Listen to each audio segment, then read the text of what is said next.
Welcome to episode 15 of Project 250, a weekly chronicle of the people, places, and events of the American Revolution, in the order they occurred.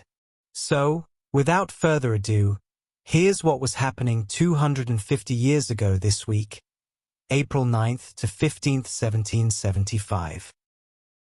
Last week, as you recall, on April 3rd, New York's Colonial Assembly, after refusing to select delegates to the upcoming Continental Congress, officially adjourned and disbanded.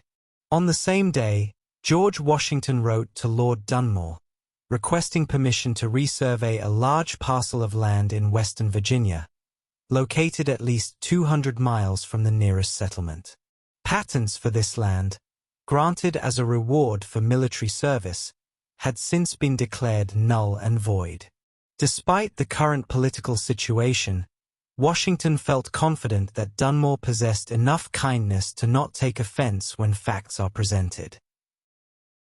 On April 5th, the Massachusetts Provincial Congress formally issued a set of rules and regulations for the Massachusetts Provincial Army. Benjamin Franklin, during his return voyage from Britain, began investigating why westbound ships took longer in crossing the Atlantic Ocean than eastbound ships. On Friday, April 7th, Dr. Joseph Warren sent Paul Revere to Concord to warn the Massachusetts Provincial Congress of possible British troop movement in their direction.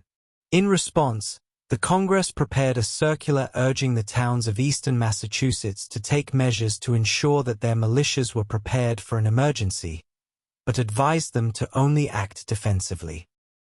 Also on April 7th, Dr. Samuel Johnson is reported to have remarked that patriotism is the last refuge of the scoundrel.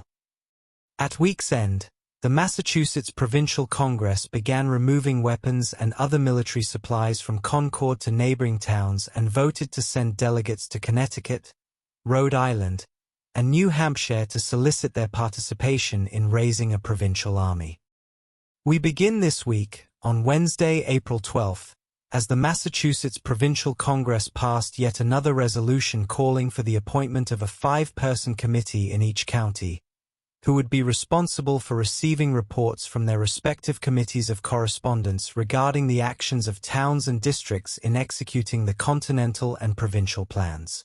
The committees were also tasked with preparing a report of their findings, which would be presented to the Congress at its next session in order to promptly and effectively address any neglect by local communities in implementing these plans.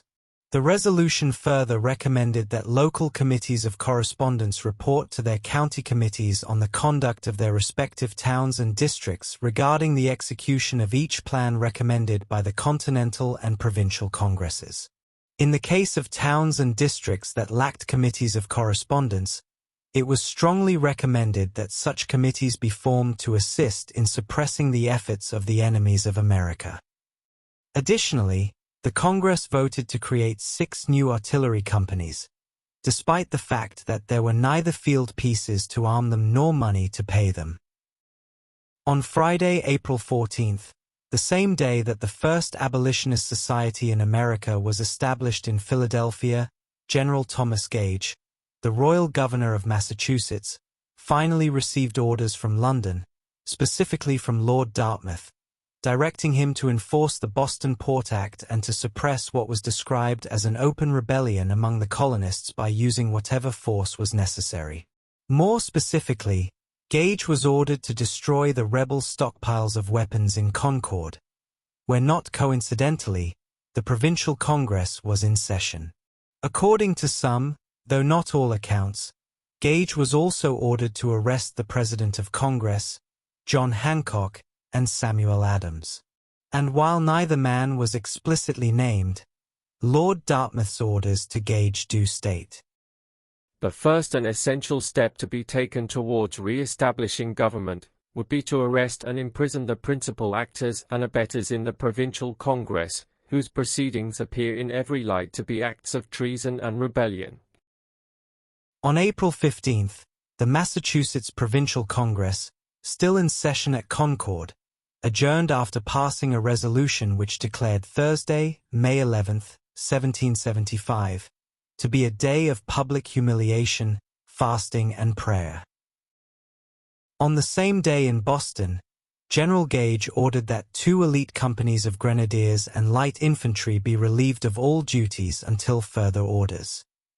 Gage claimed that this was in order to allow them to learn new exercises and evolutions, but as Lieutenant John Barker, of the 4th Regiment of Foot surmised, this was a ruse, saying, quote, "I dare say they have something for them to do."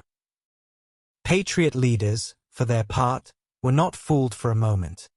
Indeed, Paul Revere's spies, having observed transport boats being moored under the sterns of British warships, quickly deduced that an expedition was being readied to cross the Back Bay by boat to East Cambridge and then continue by road to Concord. And that's the way it was 250 years ago this week. If you enjoyed this video, please tell a friend. And if you like what you see on this channel, make sure to like, share and subscribe. You can also check us out on Facebook and Twitter, or X. Thank you for watching.